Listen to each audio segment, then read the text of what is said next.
Some of you may have noticed that we've had an active YouTube channel since 2009, but when we started it was mainly just to do tutorials for kit fitting and things like that. But obviously we've branched out since we've been building trikes for like 3 decades now. We've sort of branched out and started to put a lot more tutorials for trike repairs, bike repairs. Obviously we've been building the same model, the Suzuki Intruder range, since we started, really. This has been our main model that we've been using. So we've pretty much, I would imagine, encountered just about all the problems that you're ever likely to encounter with one of those. And what we've done is tried to put the most useful information into videos and upload them.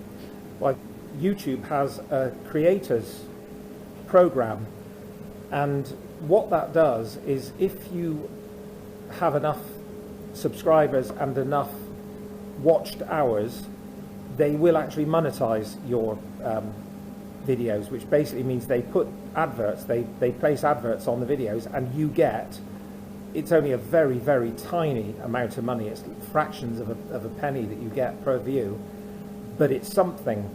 And as we would like to start making better quality videos, so we'd quite like to get microphones and better video equipment, better editing equipment and software, it would be really nice if all the people that watch our videos, because there are an awful lot of people watching the videos, but not a great deal of people subscribing.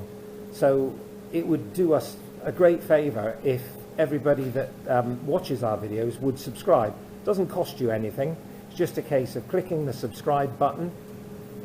You can click the bell for notifications, so you are notified every time we upload a new video. I notice a lot of YouTubers seem to want you to do violence to the like button.